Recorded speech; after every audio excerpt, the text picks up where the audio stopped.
I have in my hand a little soldier, little metal soldier. And when I was a boy, this was my favorite toy.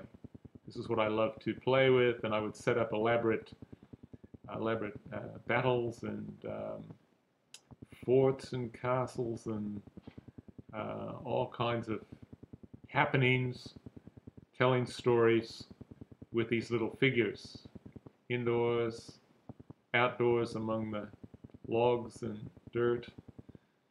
Anyway, I have this soldier because Frank Isham was a Union soldier. I want to say a little bit more about that later. Here's the little chart, the little family list, and you can see there's Frank, the Civil War soldier. His dad was William, so that's the context. Frank grows up in Delavan, Wisconsin. His real name is on his birth certificate, Francis DeVilo, and I think Francis comes from his mother's maiden name. Pretty fancy kind of name for a little boy, but he gets called Frank.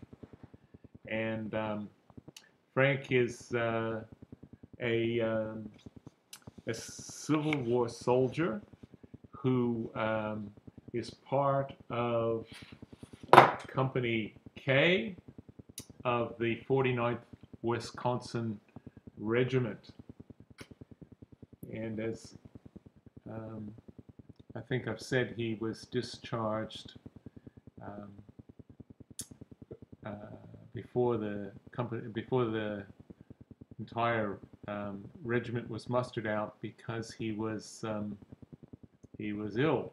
And in fact, it didn't seem to have been very healthy times, because of the approximately 1,000 men, 40 some of them were discharged for illness, died of illness, and then some were discharged for illness as well, including Frank, who was apparently emaciated and dehydrated.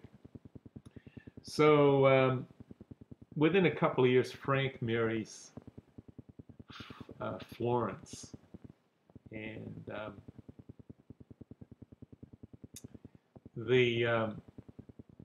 Florence Benton. And I don't know much about that time.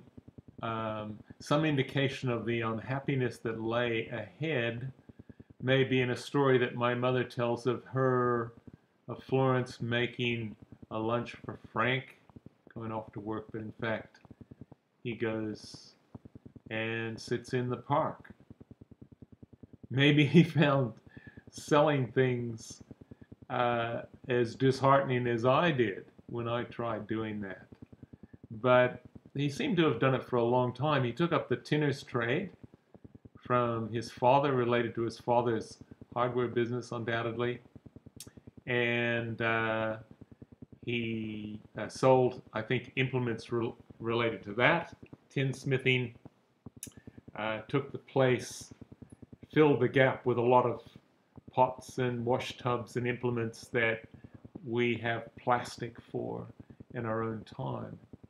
And he probably came naturally by it because of his father's hardware businesses. And his dad actually had a number of businesses, including a business that made plows. And he ended up with, at one point, apparently selling agricultural implements. Anyway, young Edgar, my grandfather, Ned, comes along, and he's born when Frank is 27, and when the little boy's 7 years old, there's some trouble that appears in the family. And it seems that whether it was a temperamental thing or what was going on, though I think divorce was quite rare in those times. His sister Lena had divorced her Charles Spooner, to whom she was married, and now there came a divorce for Frank, between Frank and Florence, about when, as I said, young Ned is 7 years old. So there's a lot. The information that I have is about Frank has to do with his applications for disability and pensions and so on. And apparently various forms of sickness seem to continue, or that's how he represented himself in order to get the assistance that he was after. Here's one that there's a little personal note, something in his own handwriting down there, signed by Frank Isham, that I'll read. He says, he's asked, it tells at the top that he's unmarried, divorced, gives the church where he was married, a Congregational church in Beloit, Wisconsin, and was he previously married? No. And he says, do you have any children? He says, one child, son. His address, or whether living or dead, I cannot state. Have heard neither from him or of him since October 1880. Neither have I heard from or of she that was my wife. Have endeavored to. So he's saying here he's tried to find her.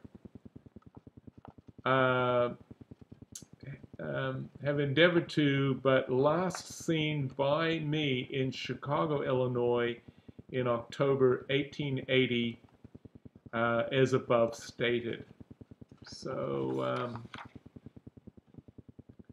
a little glimpse into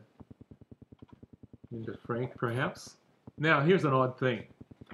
I have a list here of all the Ishams that were married in Illinois between 1763 and 1900.